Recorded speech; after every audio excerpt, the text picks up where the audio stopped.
Yep. We're on. Okay. I don't know if we're live, though. Are we live?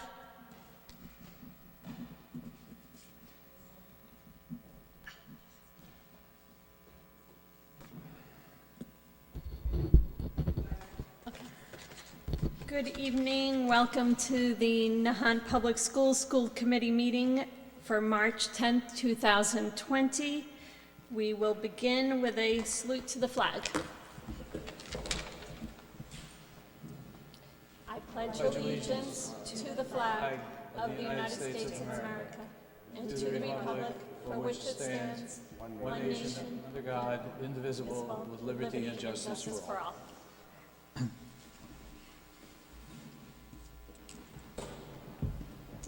Okay, the next order of business is the reading and approval of the February 25th, 2020 regular meeting minutes. I'll make a motion to approve the school committee regular meeting minutes for the February 25th, 2020 meeting. My second. All in favor? Aye. And the chair votes aye. Great. Moving on to correspondence and community input. Madam Chair, if I may, Please. would it be possible that we suspend the rules and take item 8G out of order? Happily. Thank you. Okay, so we will now move on to the MPY 2020 Poster Contest Winner Award. So, Madam Chair, it's my great pleasure to introduce the Executive Director of the Massachusetts Partnerships for Youth, Mrs. Marjorie Daniels, who has an award for one of our wonderful students this evening.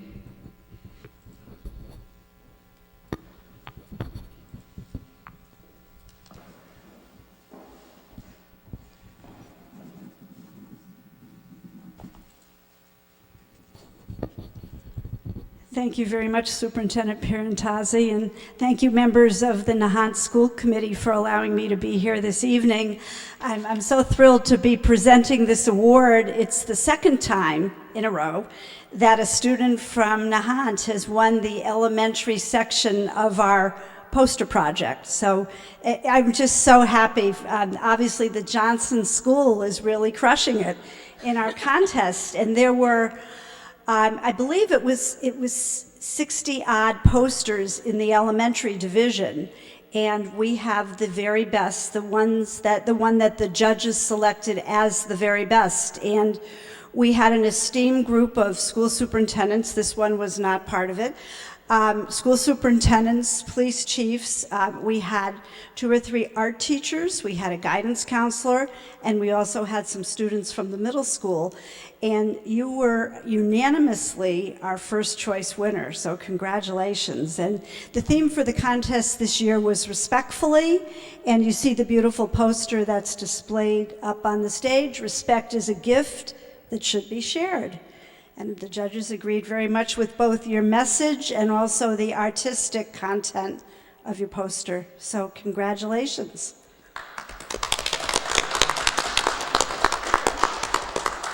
Gabby, do you want to come up? Just for a minute.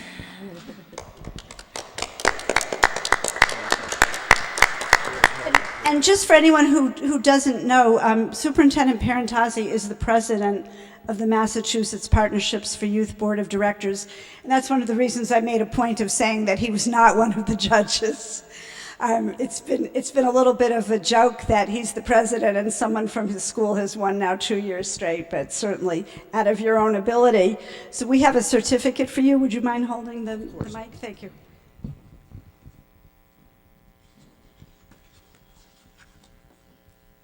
So this is a certificate of award, Gabrielle Manady, and it's signed by both your superintendent and myself, congratulating you on your great effort. So this is for you. Thank you. And certificates are nice, but gifts are even nicer. So we have a little present for you too. This is something that I hope you will enjoy. Thank you very much. Thank you for entering our contest. You did great. Congratulations. And keep up the great work, Gabby, in art and all your other subjects that you have been doing. Congratulations. Oh,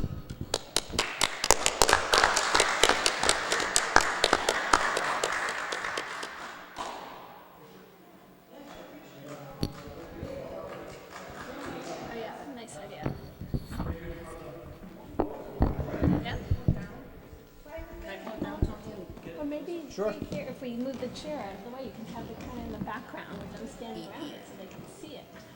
Perfect, thank you. Just hold it. Come on, others.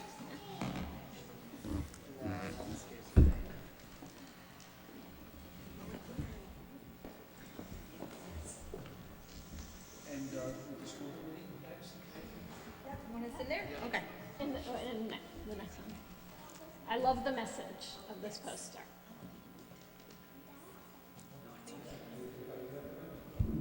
Tony, can you move that chair behind you? Just push it to the side.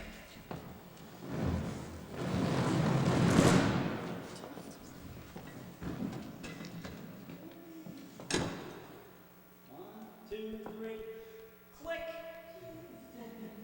Excellent. Everybody over here? One second.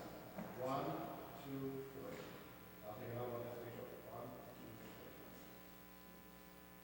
3. Thank you so much.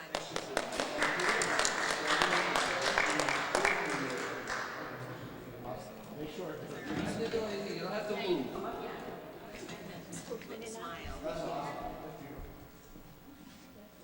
The message.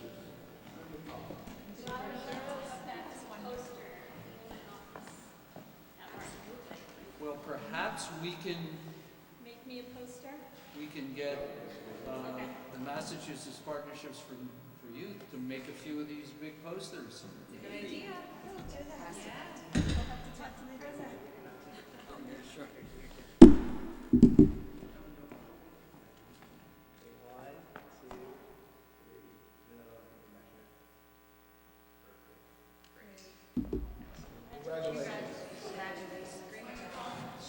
I love it.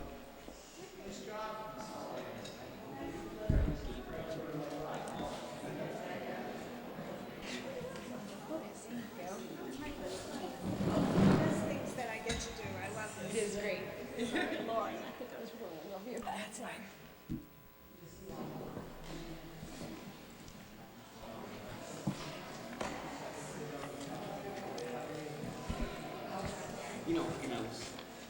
It's unique. Yeah. It does it. It's unique and it's really, No, I just love it. I love the You're on. All right. message. be respectful. Yep. So moving on, we will move on to correspondence and community input. I do not have any. Does anyone have any correspondence and community input? I do not. I do, however, is it also slated for later on in the agenda? No. I don't believe so. No, okay. I received correspondence last week. I took a phone call from a Nahant resident who is the grandparent of a child who is in a local daycare here in Nahant and would be of age to attend preschool in the school year starting in the fall. So the 20 and 21 school year. And so, as it would seem, her grandchild is not a resident of the town, but the grandparent is. And all of the children in the daycare that her grandchild has been friends with for the last, the daycare years, will be continuing on to the preschool.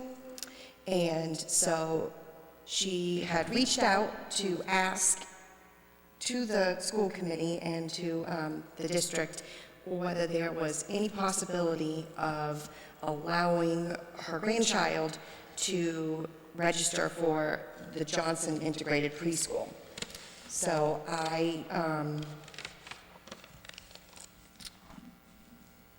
explained that I would be bringing it back to the school committee for a discussion, and also reaching out to Superintendent Pierantozzi, who I also noted would be more knowledgeable on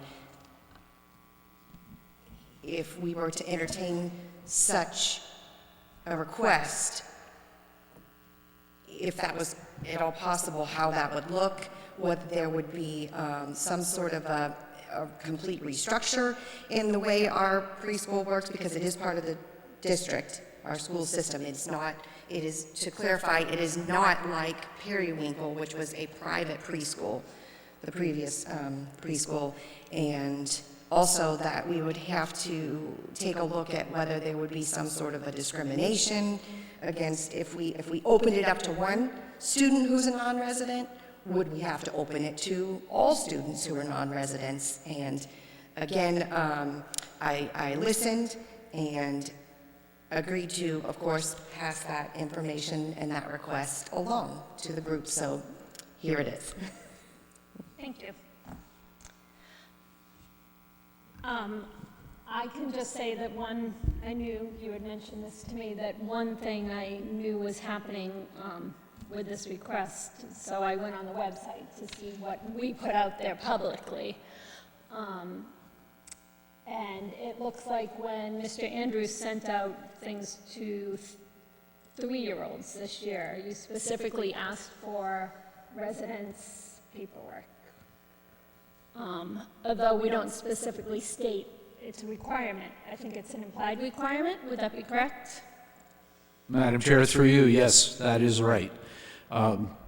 Since the assumption of the early childhood program by the district, it has been a requirement that a 3-4-year-old student in our early childhood program, our preschool program, must be a resident of the town of Nahant. That was not the case when it was a private program, Periwinkle, and it was utilizing our space and paying rent, etc.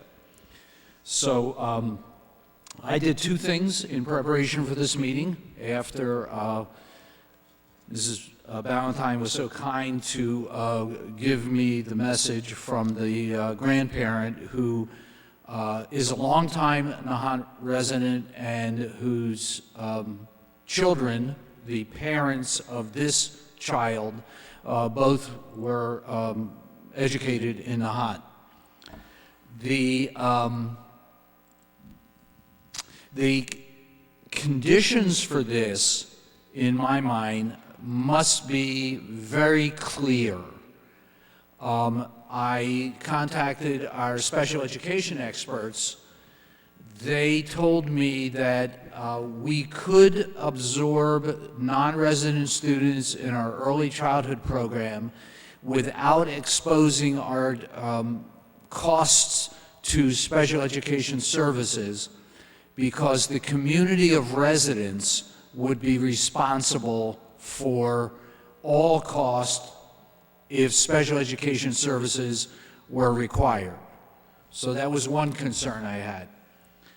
Not only about testing, but also an accident that would cause a profound disability, and it obviously would not be appropriate for our taxpayers to have the cost of that. Mrs. Canal researched this and came up with the fact that all those costs would go back to the residential district. So if a student was in an early childhood program, lived in Boston, Boston would have all of the charges of special education services. So that's not an issue. There are a couple of other issues, however. Once we open it up to non-residents, we can't discriminate in any way, shape, or form by any nature.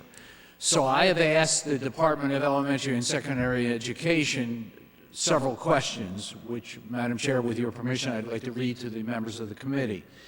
I communicated with Sarah Slaughterback, who I've known for years, who is the director of the School Sustainability Department. If you remember, the school sustainability department is the one that required us to change our policies about homeless students, foster students, and students of military families. So she really is the individual who is responsible for equity issues. So she has passed it along to the early childhood expert, and I haven't gotten an answer to any of these, but these are the questions I asked. Number one, if we open our preschool program to non-residents, can we give Nahant residents' children priority?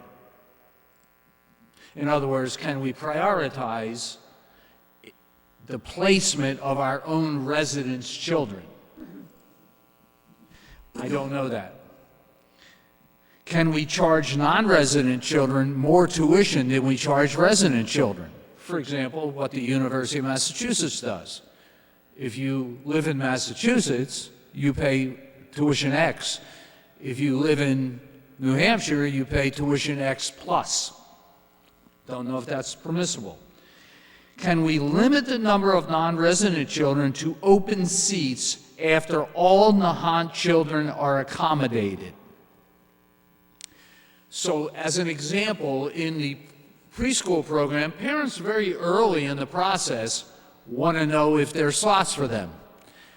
I have made it a procedure to make sure that we accommodate 100% of the Nahant children. One of the things we did is we added another section 3 days a week so that we could accommodate the students. But what I don't want to happen is that we have X number of non-resident students, which mean we have to add staff and therefore not be able to meet the cost of the program. And the last one I asked is, if there would be a lottery, in other words, if there were more people interested in slots in preschool than we had slots for, would we be able to bifurcate the lottery? In other words, all the children from the Nahant schools residents get in, and the lottery would only be non-resident students. I don't have any of those answers, and frankly, without those answers, it would be inappropriate for me to recommend that you do this. It would seem to me that any non-resident children that we did accept would have to be much later than now, because we don't want to eliminate resident children who move into the community, let's say in June or July. And that may not meet the needs of the non-resident family. But to me, that would be an absolute requirement. You know, so for example, in April, we don't want to accept 10 non-resident students, so that in August, 4 resident students can't go into our early childhood program because we're overburdened with numbers, or require us to put another staff member on to absorb the resident students and therefore have the program in the red. Neither of those are acceptable. So my recommendation at this point would be for you to table the issue. You also, you should know that I did speak to that grandparent at length today, and I explained all the things I've just mentioned, with the exception of the 4 specific questions. I told the individual that I would have to have a lot more information prior to making a recommendation for action to the school committee. Thank you. I think you presented the issues and questions very well. Thank you. Did anyone else have any questions or issues that maybe we should have resolved before we think this through anymore? The only question that I can think of is, do we have an idea of when we may hear back from the Department of Ed on any of these questions? And yes, ballpark. That's a really good question. Thank you. Madam Chair, through you. What Ms. Slaughterback is going to do is put me in direct contact with the expert who has the answer to my 4 questions, and then I'll contact them. So as soon as she, on a Tuesday or Thursday, as soon as I have that information, I will make the contact. So I would hope it would be a matter of days, not weeks. That's my hope. Days, not weeks. Days, not weeks. Okay. I had one other question. When you mentioned the sped, if there were costs associated with that. Now, you gave the example of if the child lived in Boston. Boston would absorb the cost. I think that that's something that we would really want very tight legal understanding of, because I would think that Boston would just say, well, why aren't you here at our pre-K or our preschool? Or another, or if the town had a similar program. I think that's an excellent point, one of which Boston cannot ask. Let me give you an example. If a kindergarten student, and we have a kindergarten program, chooses to go to a private kindergarten in Beverly and is tested as needing occupational therapy or speech and language therapy, we provide it. Right. Now, we don't have to provide it in Beverly.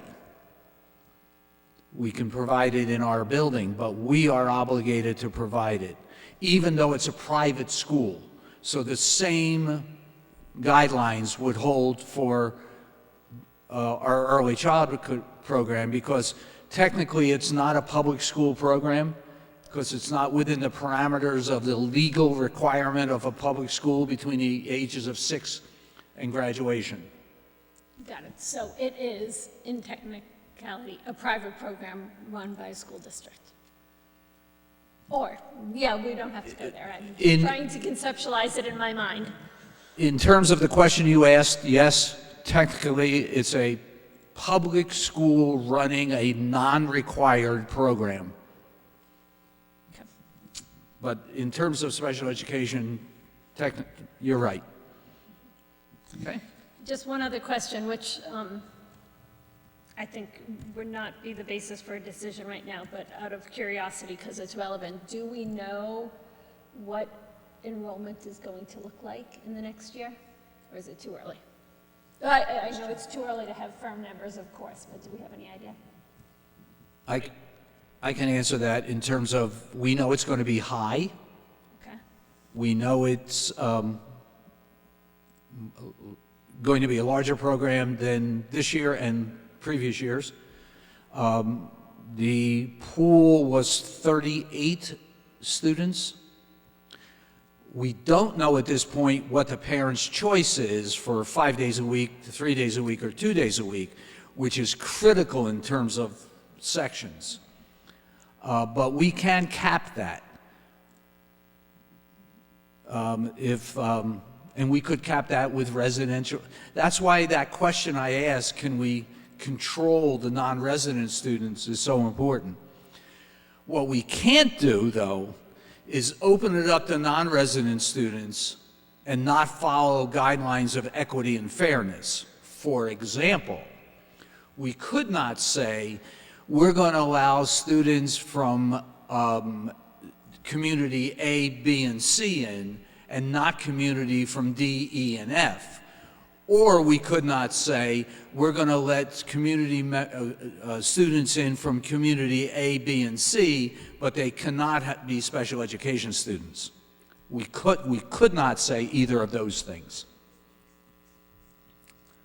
That's why I asked the question about the lottery, because that's typically how it's done, to make it If fair. everything works well, we should hopefully get the answers from DESI by our next meeting, and then that's something that we can discuss at our next meeting based on the information that you receive. Madam Chair, through you, I would hope so. And And we can't judge when DESI's going to get back to us. That's right.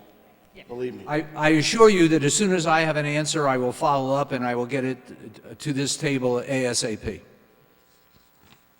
So I propose that we just table this until, as you suggested. Well, Madam Chair, we don't have an agenda item. It's community interaction, so I'll work with the chair to create an agenda item as soon as I have those answers. The next meeting or meeting after that? Yep. Perfect. Okay. Anything else? I just wanted to say thank you to Mr. Pierantozzi for spending so much time looking into the request. Thank you. You're very welcome. My pleasure. Okay, so moving on to examination and authorization for payment of bills. I think it's ongoing. And then we will move on to the superintendent's report. Mr. Parentazzi. Thank you, Madam Chair. The first item on my report is an item that is of great importance and financial impact. Item 5A is the power outage of December 9th, 2019. So far, I have processed $22,920.02 worth of bills. The first round of bills was 870. I'm going to round, Madam Chair. $879 from the Kraft Power Company that takes care of our generator, and $16,131 from the Pool and Electric for the damage done to various electrical systems by the power surge and outage. We have already received a check for $15,011.11. So that means that of that first $17,001, we were liable for about $2,000. That would be the copay and the deductible, and they disallowed 900 and some dollars worth of charges. We have a new bill for $5,909, which I submitted today, which means ultimately, of the $22,920, we will get reimbursed for $20,920 rounding, which means the exposure is $2,000, which is not bad. Also, our insurance subcarrier, the Travelers, is going to try to subjugate the electric company, and we may come out whole. So that's that. Item 5B is the broken pipe on January 16th, 2020. Right now, I have bills for $4,777, and we would have the deductible of $1,000 from that incident, which means that we would get approximately $3,777, which means our exposure is $1,000. Now, the difference between this incident and the previous one is we have an unknown charge for fixing the 110 amp service under the elevator. If you remember, this was the flooding of the elevator pit, which we've done a really good job of getting everything done. As a matter of fact, on Friday, Clean Harbors came and removed all of the liquid, so there's nothing on site anymore. The problem is that we would have to spend in the neighborhood of $800 to have the elevator company come in, shut the elevator down, move the box out of the way so that the electric company can see what the Pool and Electric Company has to do in order to give us an estimate. So we have to spend $800, technically, which could be more than the repair. So what Mr. Andrews smartly did is he took some pictures, and I forwarded them to the Pool and Electric. They are analyzing the pictures to see if they can give me a ballpark price. I spoke today to the assurance adjuster and explained that to them. So we have, right now we have exposure of about $1,000, and I think that's all we're going to have, which again isn't bad. I'm ballparking the 110 amp service repair and also the permanent valve replacement, because right now, the valve that blew hasn't been replaced. A copper pipe is just taking its place. And when the valve comes in, the company is going to have to come in and take, a Monte will have to come in, shut the heating system down, put the valve in, restart it. I'm targeting April vacation for that. And the third thing, item 5C, is as I was going through all this, came to my attention, I said, whatever happened to that frozen pipe we had in 2 years ago? Well, not even 2 years ago, but over a year ago. So I went through my paperwork. I contacted Town Hall to get the records. I found my emails, which mean I did, in fact, file the appropriate paperwork. So we've paid a bill for $1,825.92 for that repair, plus we used about 3 boxes of ceiling tiles. So we're going to get a $900 check. Once again, the $1,000 deductible. Not quite the $1,000 deductible, so they're going to be sending $900. So, and we've long paid that bill. So, of these 3 incidents, it looks like we're going to be getting out of it with a total bill of about less than $4,000 for almost $30,000 worth of work, which I'm pretty pleased with. Okay. Long term, what's going on? Well, we're going to have an engineer come out, paid for by the insurance company, who's going to walk through. I already know one of the issues, and we are scheduled already to have it. It's not a repair, it's actually to alleviate the issue. A specialty company is going to come in during April vacation, open up all the valves in our heating system, turn the boilers off, and circulate the water for 24 hours. While that's happening, they put a gizmo, that's a technical term, on the heating system, and they are able to tell how much water is in the system, in the boilers, in the pipes, in the valves, in the return tanks. Then we will have a concrete amount of antifreeze to put in, which will happen in the summer, after the turn of the fiscal year. So we're going to have 2 charges. One is for the analysis of the volume of the system. That'll be done in this fiscal year. That bill should be under $1,000. Then to put the antifreeze in the system, that's a larger bill. That's in the neighborhood of $10,000. I believe the engineer will verify my opinion that that's the way to prevent this from happening in the future.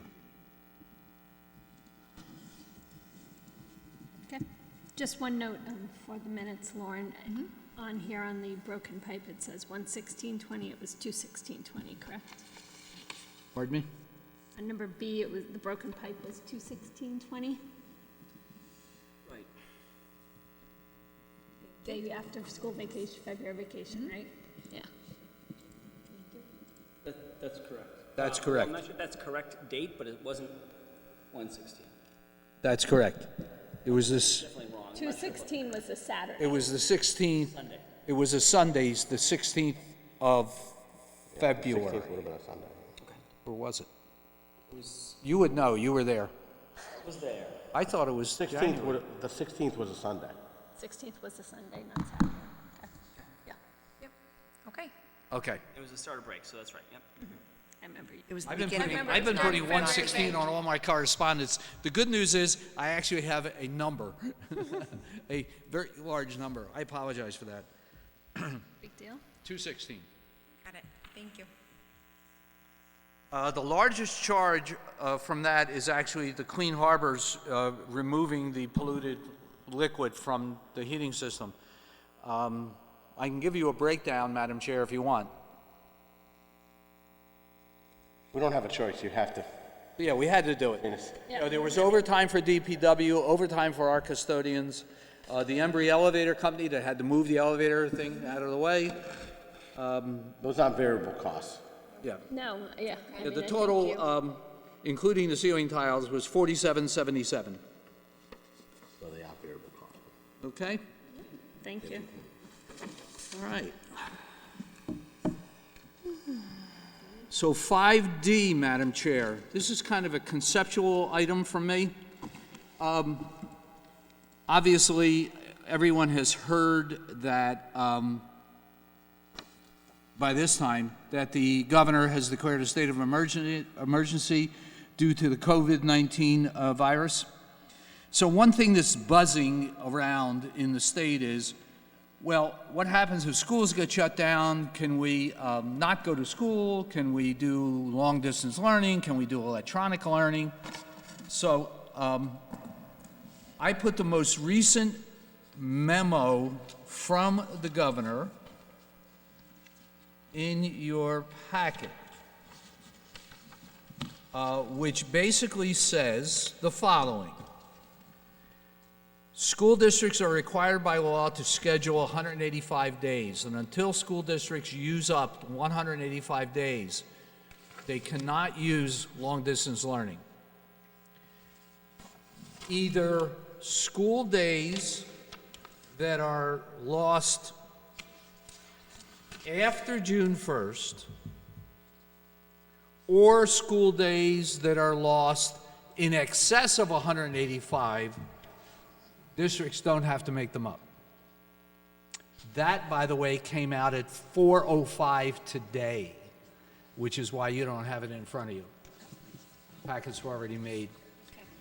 So it's a little bit different than the memo you have, but basically, since we've only had one snow day, the bottom line is, if schools were shut because of the virus by either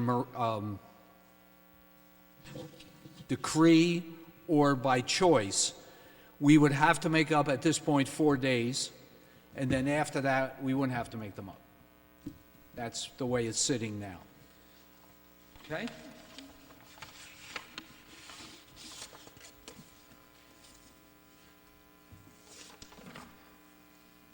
I hope I made that clear. You can see that on the horizontally landscaped information in the packet. That's at the top of the page, it says COVID-19. And if you go down to the bottom of that and to the next page, you can see exactly what I just said. Yeah, I was thinking, it's 180 school days. Pardon? 180 school days. No, we have to go, You have to add the 5. we have to add the 5. In other The words, calendar, you have to add the 5. that's right. The calendar has to add the 5. That's absolutely Just right. to clarify, it's not 185 school days, the calendar has to have 185 days. We would have to make up the school closing days like we make up snow days, up to 180, Yes. unless it's after June 1st. July 1st. Says after June 1st, you don't have to make up the. After June 1st, you don't have to make them up. So on a You Oh, lose the if they days happen after. if they happen Happen after after June June 1st, yes. So let's say things are fine for 2 months, and then on June 2nd, the governor closes schools in the state. Then whatever number of school days we have up until that point is the only school days we have to have that year. Okay?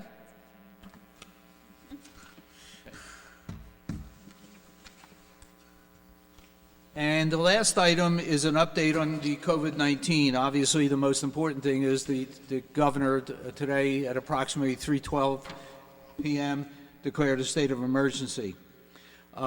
It's important for the members of the community to know we were way ahead of this. We started meeting last week, and I sent memos out to the staff, to the parents and guardians.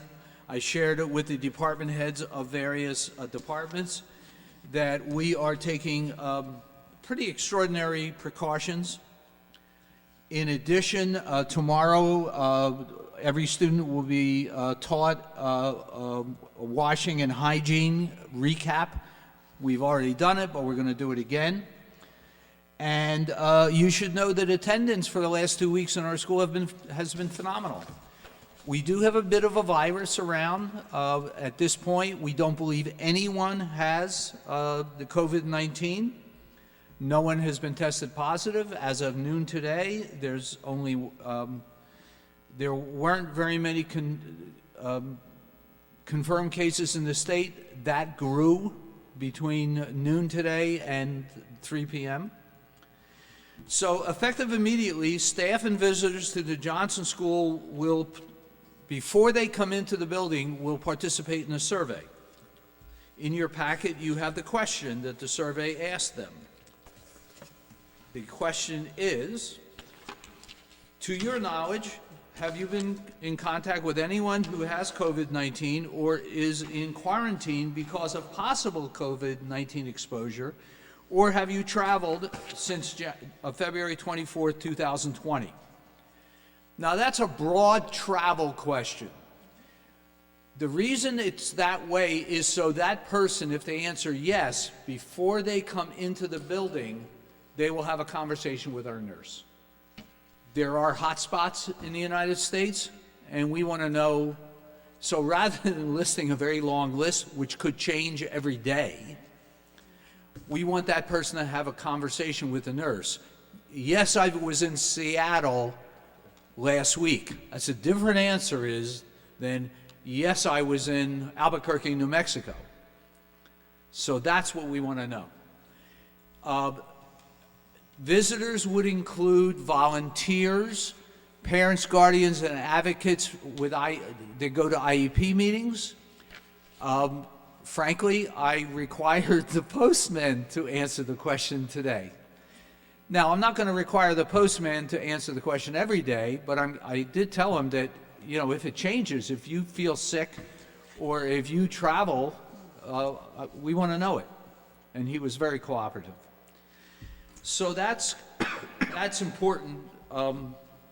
Hand washing and social distancing will be stressed during the school day with students. Informational signage, and you have copies of the 2 signs that we are putting up. I think one of them is already up and the other one will be up tomorrow. And the ones that are going up are in full color. So that individuals are informed about the virus. Any illness or absence will be verified with follow-up, including investigating the health of every family member by the school nurse. We do want people to know that information communicated to the school nurse until the public health department gets involved is confidential. We can't vouch for the confidentiality once the public health department gets involved. They may do something in terms of communicating to other entities, but when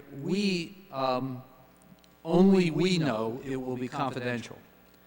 Parents, guardians, and staff members are expected to communicate any recent or upcoming travel, especially to any place where COVID-19 is prevalent. This communication is to be to the school nurse and prior to entering the building. That's key. We have had school districts where interesting things have occurred. For example, parents self-quarantined themselves but sent their kids to school. Obviously, that doesn't make much sense, so we have to caution parents against that. We are saying clearly that the determination of whether students who have the possibility of exposure, whether they come to school, is to be made by our school nurse prior to them coming to school, not the day after, which has happened in local school districts. Because that's what makes the communication of the virus very difficult to contain. The virus, as I understand it from a physician, can live on an inanimate object that's not very hot or very cold for as much as a week in droplet form. It's also important to understand that this virus is not airborne. It's the liquid droplets on surfaces where it can live for an extended period of time, which is one of the reasons why we are disinfecting, for example, all of the keyboards and screens in the computer lab, where lots of students use it. So I'm comfortable right now with the precautions we've taken. I hope people feel comfortable with them. The only other one I want you to know about, and parents and guardians have been communicated this today, when parents pick up their children and typically have come into the building to do so, they are being asked to wait outside, and we bring the children to them. Can I ask a clarifying question? Is that with respect to the after-school program or in the school day if you're doing an early release? I think during an early release, we would probably treat them as a visitor and they would sign in and take the questionnaire. Early release parents never come in the building. They wait for the child to be brought to them. I'm sorry, I meant to say dismissal. If they're dismissing for a dentist appointment. The same thing. They are going to be held at the desk. Okay, great. Thank you. And that's typical. Parents don't, to my knowledge, they don't walk around and pick their child up out of a classroom when they're going to the dentist at 1 o'clock. Right. The one that I haven't made a determination about, and the only one, is early childhood drop-off. And we typically allow those parents to walk in. Right now, we're going to, Mr. Andrews and a staff member will be there tomorrow to try to monitor that. I think it's far enough along in the school year for those parents to leave their kids at the door and say goodbye. And of course, what this does is it reduces the number of potential exposures dramatically, because parents today, for example, were at work, were on the T, they were all the places they were. So that's all I'm trying to do. I'm not trying to separate parents and their children. I'm trying to limit the exposure potential. I think that's fine, and I mean, I think this is a very fluid time where, you'll see how long this lasts, and we'll be talking about this again, hopefully before the end of the year, and you'll be able to take away those precautions, but we'll see, or maybe not, we don't know. We don't know. I don't think any of those precautions are overly restrictive in any way. I don't know. Well, I try to make sense of precautions without becoming overly cautious. The other thing in your packet is the Swampscott Public Schools letter to the parents and guardians of the public school students in Swampscott. I put that in your packet because several of you don't have children in Swampscott. You should know what our sister district is doing. The difference between our district and theirs is they have had a family with a, and I'm not quite sure if it's a tested exposure or a potential exposure, but definitely a family that has been in a place where the COVID-19 virus has been communicated to people. To my knowledge, we have not. To my knowledge, there still has not been a confirmed case in Essex County, but there has been in Middlesex.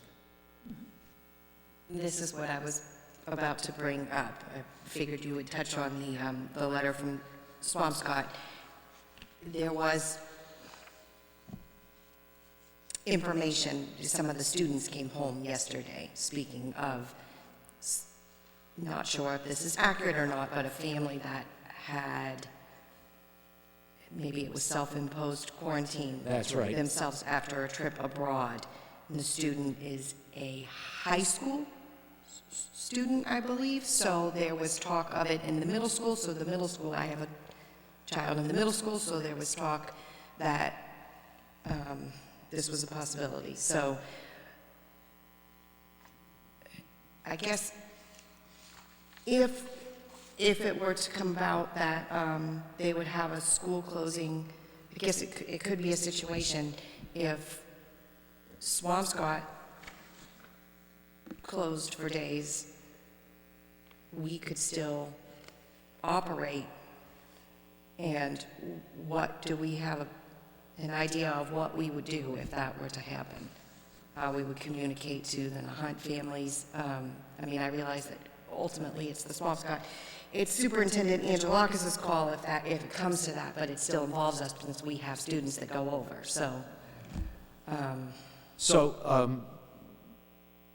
Let me deal with that first portion of Mrs. Ballantyne's statement first. My understanding is that there is one family who has children in the Swampscott School District who at this point are in self-imposed quarantine. To my knowledge, they are not ill, nor have they been tested, nor is there a confirmation of COVID-19. In terms of what would happen if Swampscott closed, and my answer is going to be a non-impactful one, I would say it would depend upon why they closed. You know, right now, I can't say we're going to stay open or we're going to close, because it would really depend on if there was an active case in the student population in a grade that we had students with children who went to our school versus closing because the staff was quarantined and they couldn't have enough teachers to have school.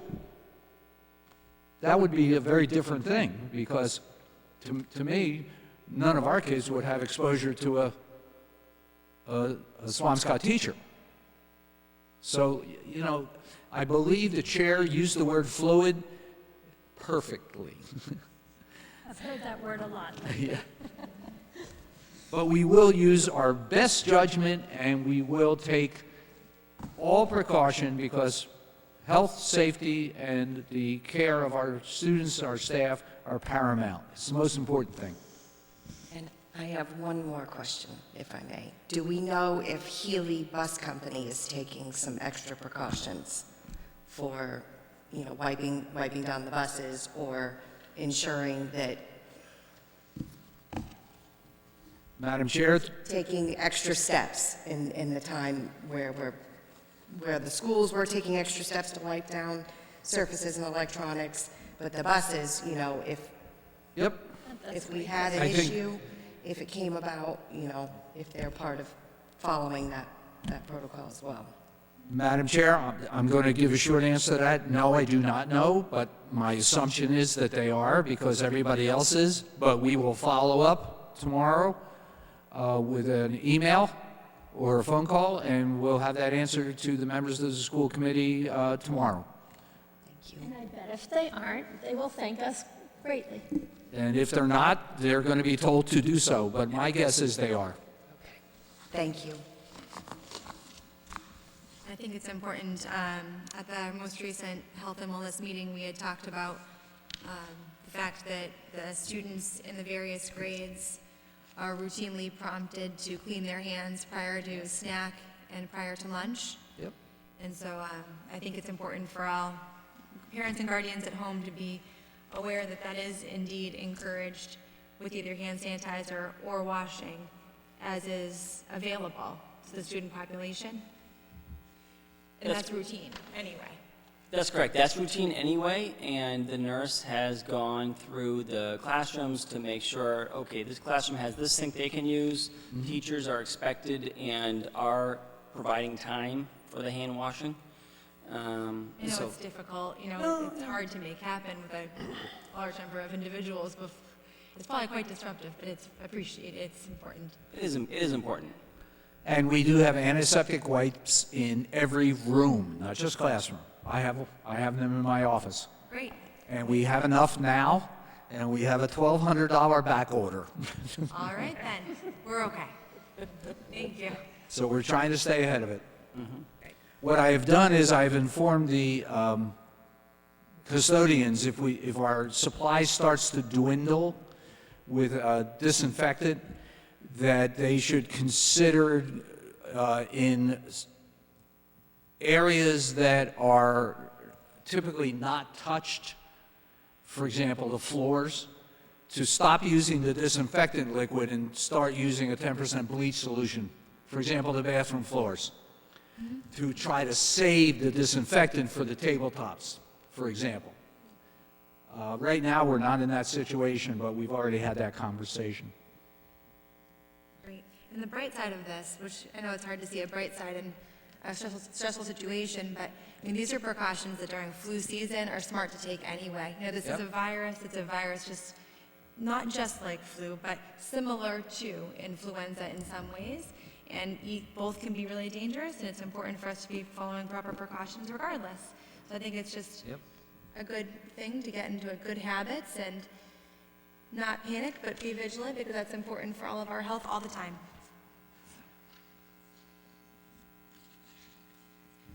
I will miss handshaking and hugging, however. Just give some waves. Wave and a smile. Elbows are fine. Is that the elbow you coughed into? Just don't bump anything. Just wave and smile. Yep. And droplets, 3 feet is generally the distance, social distancing, 6 feet is extra safe, but 3 feet for droplet precautions. All right. Moving on to the principal's report. Mr. Andrews, please. Thank you, Madam Chair. Not included in my principal's report is the fact that I did some planning with our tech support and with one of our teachers on remote learning. So we've looked at the remote learning platforms that we have, which include Google, and how we might someday need to use those to help educate students who are home for an extended period. And so each student has a Google account in, I know, grades 2 and up. We don't use the Gmail part, but they would be able to access what's called Google Meet. And we have video camera, webcam software we can use and equipment to keep students engaged in the event that we need to. And we're also looking at apps that we can use to get work out to kids. So pre-planning for that, and also talking about it for students who might just be home for a week or a month for a medical need. That's fantastic. And so it's good to get that equipment ready and used for that purpose and see how we could use it. So we're going to start piloting it in 3rd grade just to see how it works and what the potentials are. Okay, going on to logistics and facility, I want to let you know that the Forest Playground, I've been working with the students on building landscape stairs to the top of the slide. And students can actually do work. It's surprising. I come out the next day and say, wow, we actually moved that whole pile. And so they're out there working with me at recess when they choose to, and are fighting over turns with the tools. But we're getting out there with groups of 5 and working on that. We're also making a map of the Forest Playground plantings. I can't remember if I had mentioned this to you prior, but we're collaborating with the library on a project where folks can visit sites throughout town, and our site will have our 5 Forest Playground gardens, and then thankfully donated by Ryan and Ashley Sherlock, a collection of shells that will identify what plant is there. And so the shell will have a number on the top, you turn it over, and inside it tells you what the plant is that's growing there, and they're all native plants. So I just want to thank them for their donation, and the after-school program will be working on that project. Fun. Yeah. Under teaching and learning, I want to let you know that we're doing daily observations of the weather and reporting that as part of our morning announcements. And we're also having a kickoff and a celebration of our weather station on Monday, March 16th, when Kellyanne Chicalisi comes out from Channel 5 to do a wake-up weather report with our students. So our students and staff will be on TV on Tuesday, March 17th. I'm not sure quite what time that wake-up weather report is. I'm guessing it's probably 6 o'clock in the morning or something like that, or 7. I'll get you information about that. And it'll also be in the newsletter when it'll show. Channel 5 News. Did you say March 17th? It'll be broadcast March 17th. I hope they're wearing green. Yeah, well, on the 16th, they're wearing their school colors. And on the 17th, they'll be wearing their St. Patrick's Day attire.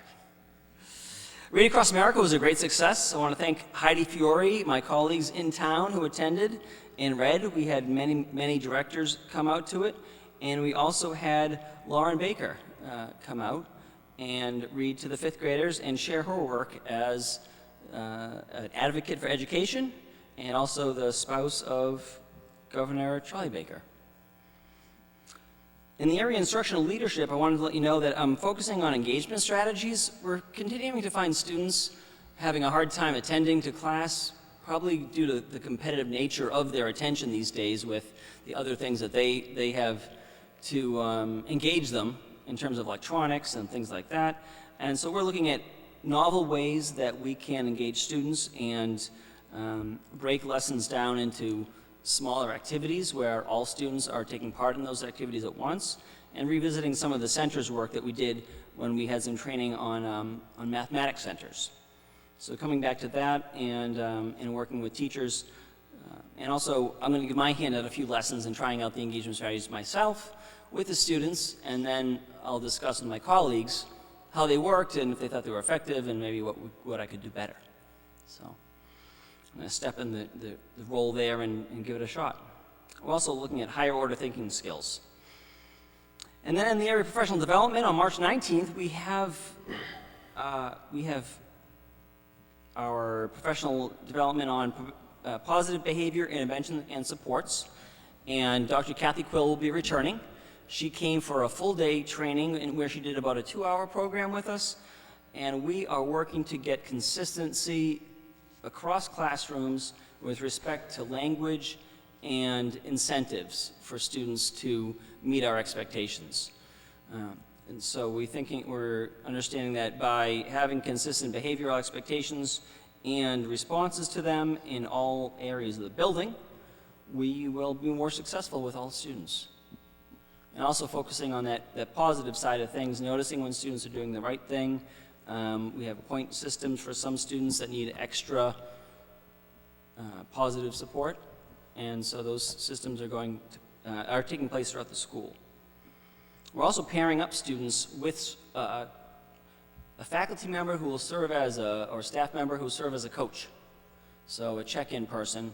So, for example, a student who is frequently late, maybe not getting their binder organized, who can they check in with besides their classroom teacher, who can be kind of a, hey, let's get going here, how are you doing today, and let's move forward. So we have such a small number of students that could potentially fall through the cracks. We're just making sure we put the cement down and keep them from doing it by having a contact for them.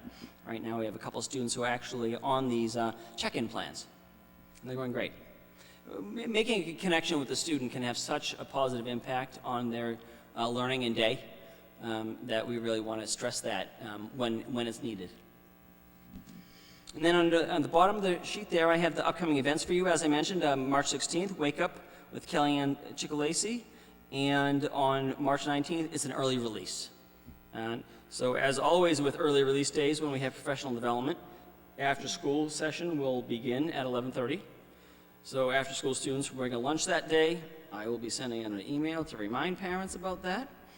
And then the teachers will get to learn while the students are home. And that concludes my report. Thank you. Any questions? No? Okay, moving on to old business and other pending matters. The item on the agenda is the fiscal year 2021 school budget. Thank you, Madam Chair. We have this item under two categories, 7A and 8B. It's the chair's option. I can do it now, or we can wait.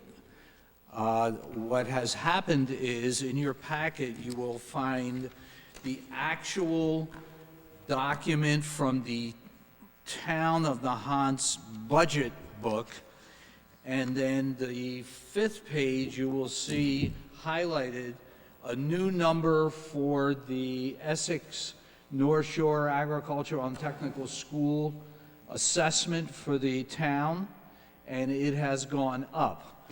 So in the last 2 days, I have communicated with our town accountant, and she would like you to vote a new number. I have also had a conversation with the chair of the Finance Committee. He totally understands that this is one of those uncontrollable factors. So if you go to the 4th page of the packet, labeled 7A, you will see my handwritten chicken scratching. Because again, I just heard from the town accountant late this afternoon. My question was, is it your understanding that the school committee should revote the budget? And the answer, if you wish to see it, is if they voted the budget, then they should revote it. And I mean, I would have assumed everyone would know that you voted the budget, since we had a hearing and you voted the budget. So, what's happening?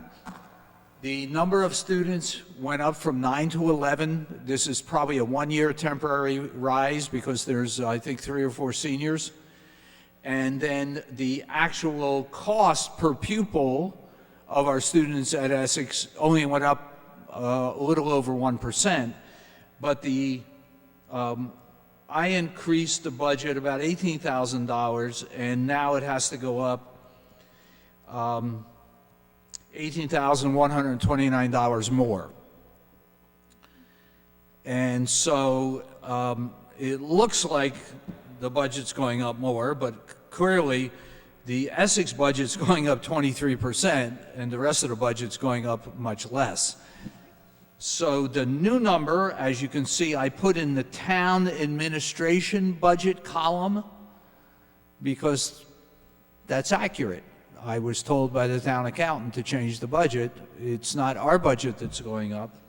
So, Madam Chair, based on current information, I would like you to consider asking for a motion by a member of the school committee for a budget change so that our fiscal 21 education budget, the total school budget, would be $4,129,102, incorporating the additional Essex assessment for the town of Nahant. That makes sense to me, looking at these numbers. I'll make a motion to approve the new budget of $4,129,102 based on the adjusted cost of Essex Aggie. I'll second the motion. We'll do a roll call vote. Mr. Flynn? Aye. Ms. Valentine? Aye. Ms. Sherlock? Aye. And the chair votes aye. Thank you for bringing that to us, I guess.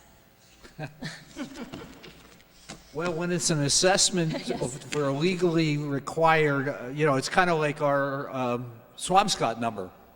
Once the contract's signed, there's not much we can do about it. And like I said, I had a conversation with the chair of the Finance Committee of the town, and he completely understands. Actually, the only question is, your budget's not going up, is it? And I said, no. Out of our control, somewhat. Okay. Moving on then to new business, the Student Opportunity Act Plan. Thank you. Lots of publicity has been given to the fact that, once the contract signed, there's not much we can do about it. And like I said, I had a conversation with the chair of the Finance Committee of the town, and he completely understands. The only question is, your budget's not going up, is it? And I said, no. the budget surplus from fiscal year 20, a lot of it is being added to the education funding.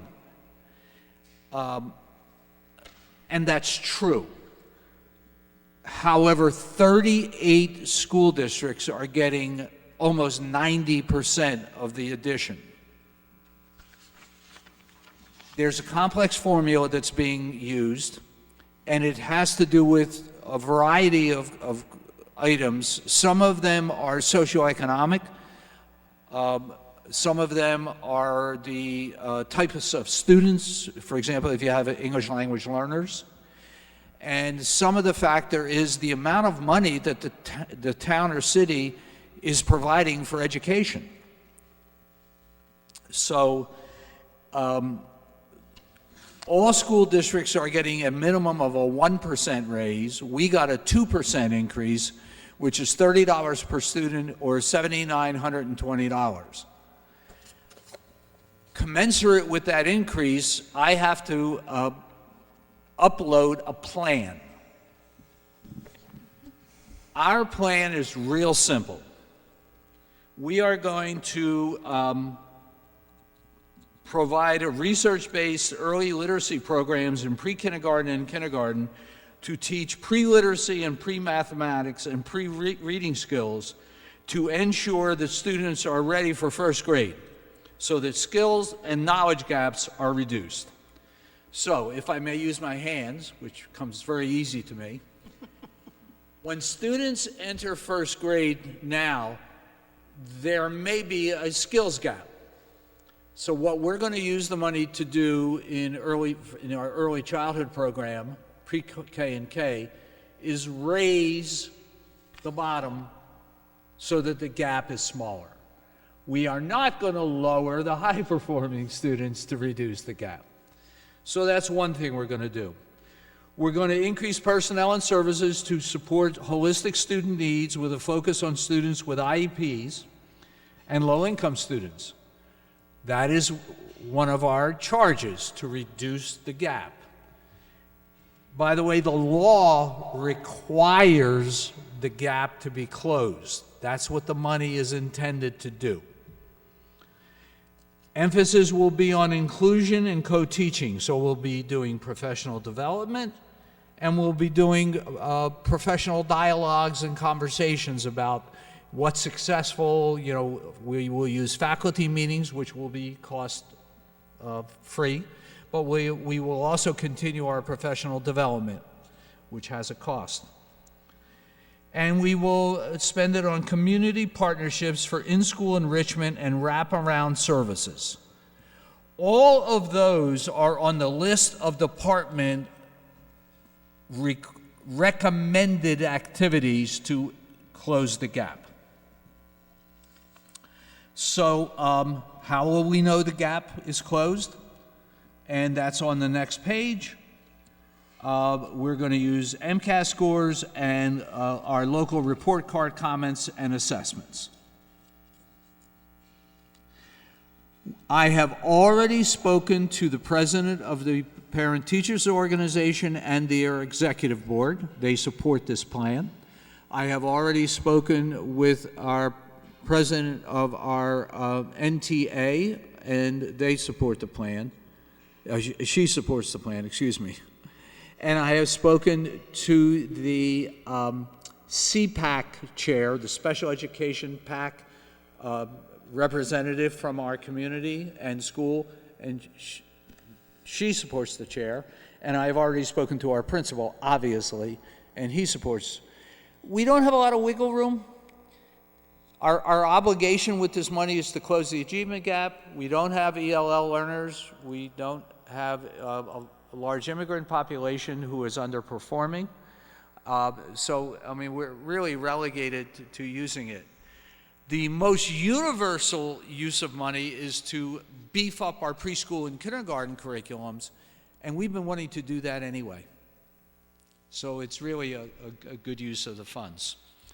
So, one of the requirements is for me to answer any of your questions if you have them, and if you note on the third page of the plan, it requires me to indicate your support by your vote and when that took place. And I respectfully request that you, if comfortable with the plan, Madam Chair, take a motion, a second, and vote the plan. Just so you know, I have to upload this by April 1st. I just got the uploading directions at 5 o'clock today. So if you choose to do it this evening, I can do it. If you choose to wait one more meeting and actually approve it on March 24th, I will still have enough time to do it. I'm okay with it. I think it's good. I have one question. What, in terms of enhancing the curriculum for the pre-K and K, will that involve cost of buying supplies, books, or? Yes, if you go to the bottom of the first page, to purchase curriculum material, develop and produce early skills material aligned with local partner initiatives. So it involves two things. One is the professional development, and the second is the materials. But once again, we want our materials to be aligned with the other things that are coming later in their school experience. Mm-hmm. So they could be marine, science related, which are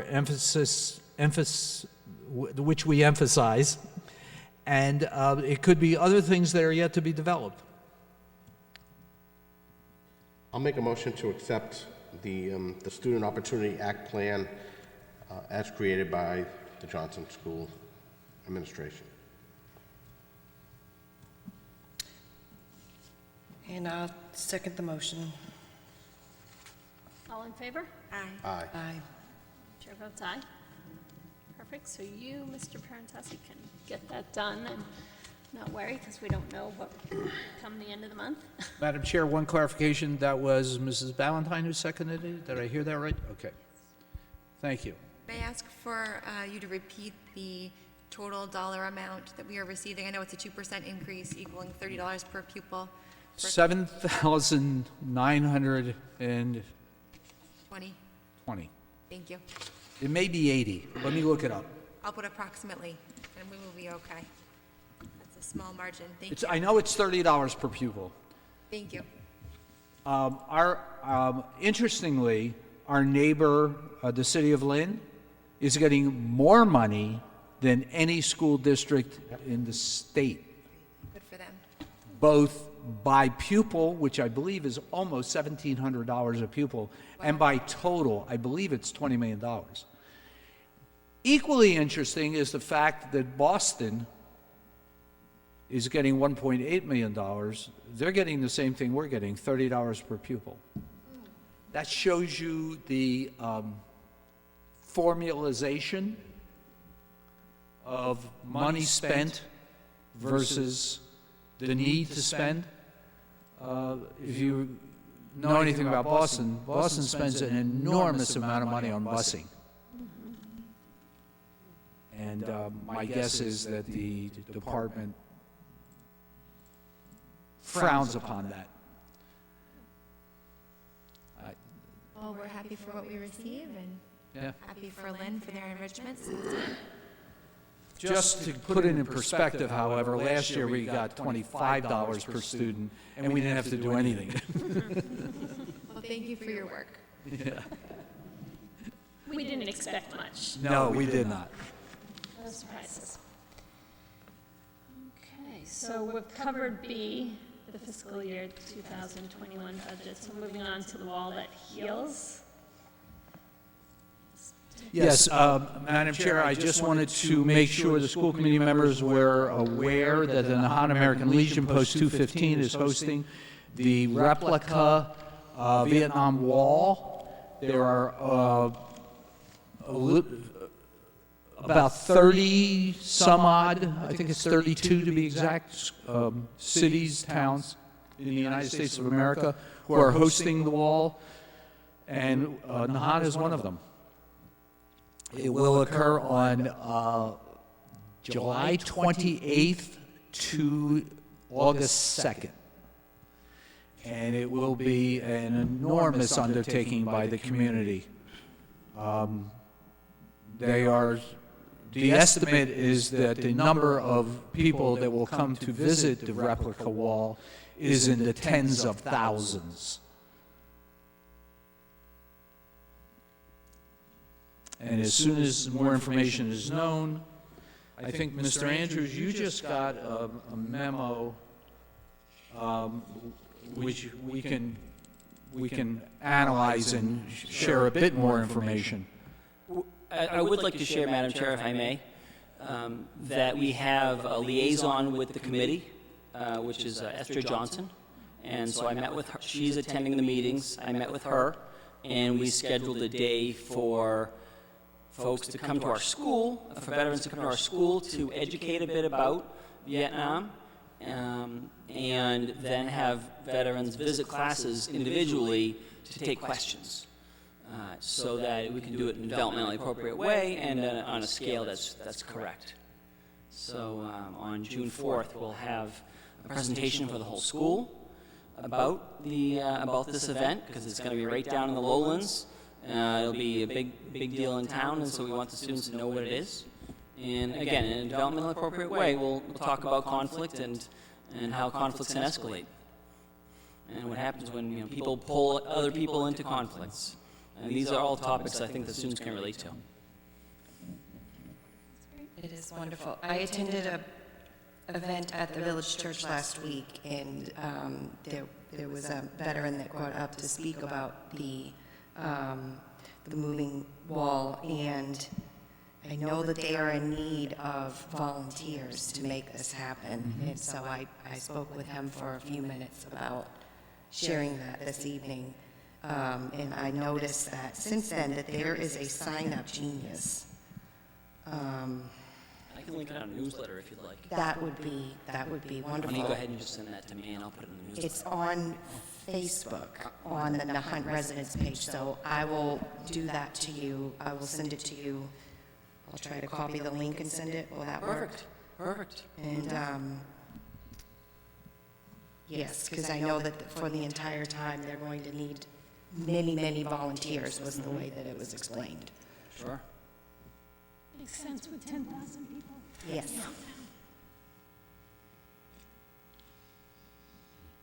Has anyone signed up to sell hot dogs there yet? Many fail.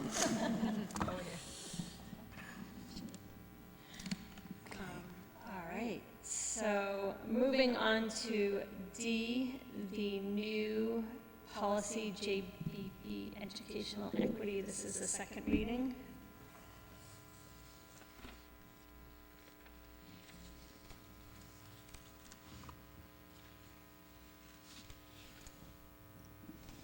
Did anyone have any questions or comments on this? We just have to make a motion for the second reading, correct? Approval. A motion to approve and adopt. Okay. I can do this one. I'd like to make a motion for the second reading and approval of policy JBB, educational equity. I'll second. Mr. Flynn? Aye. Ms. Valentine? Aye. Mr. Orlock? Aye. And the chair votes aye as well. So that has passed.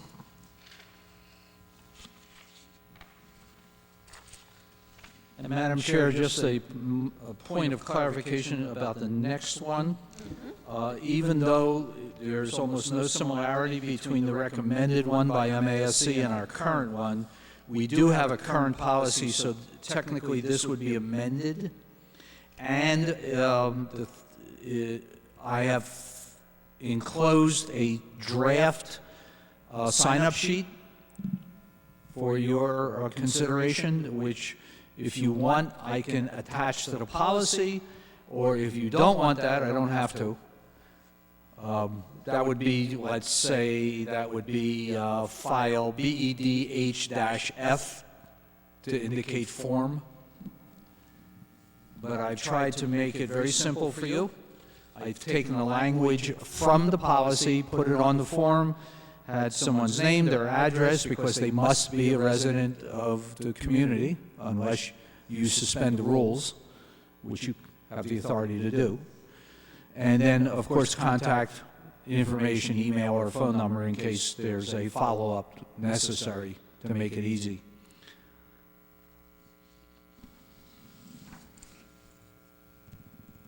Yeah, I think this form looks perfect. If it doesn't need to be attached to the policy, No. my preference would be to have it outside of the policy in case, as we go, we need to adapt it for whatever reason.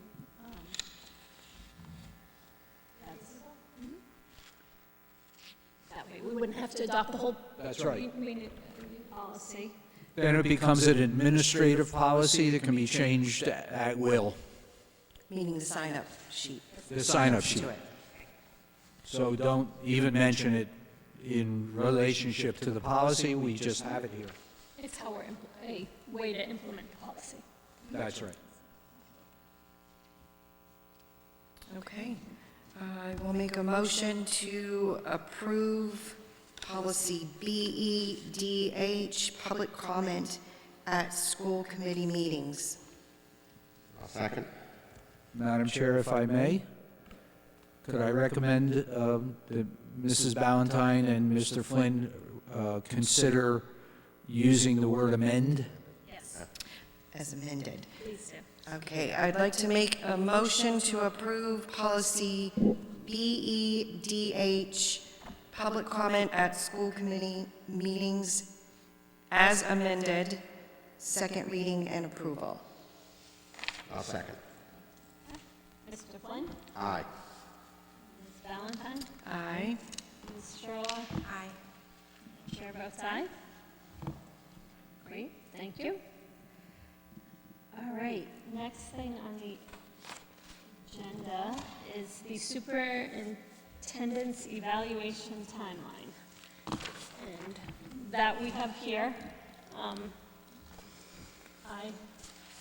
Mr. Parentozzi and I had an opportunity to talk about this beforehand, and I thought that the following dates here were appropriate and reasonable so that we can get this completed in a timely manner, as well get the evaluations of all that are on the committee now. So, before terms end and so forth. So, we're announcing it right now. I propose that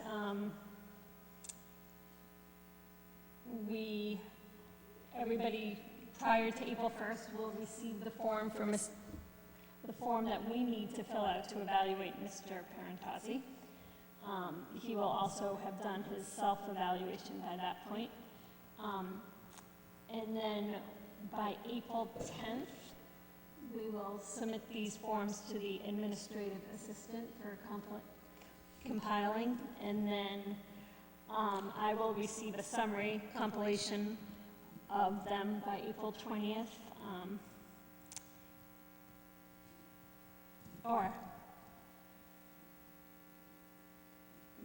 And then any edits that need to be made, I will make within a few days after that, April 23rd. And by the 24th, it will be in our meeting packets of April. Does that sound reasonable? Thank you. About a month and a half, give or take. Okay, great. And so moving on to personnel matters. Do we have any? Madam Chair, personnel has been stable. I would say that our staff attendance has been okay, lagging a little bit behind our student attendance, but we have had a relatively full complement of substitutes, so that education is moving forward. And I want to thank Mr. Andrews for foreseeing the potential need for additional substitutes several months ago, and it's really paid off. Great. Or, again, good that we thought of it. I guess unfortunate that we need those things. Okay, moving on, business from the committee? None. Okay. I think that covers it. May I have a motion to adjourn? I'll make a motion to adjourn the March 10th, 2020 school committee meeting at 8:35. I'll second the motion. All in favor? Aye. Thank you.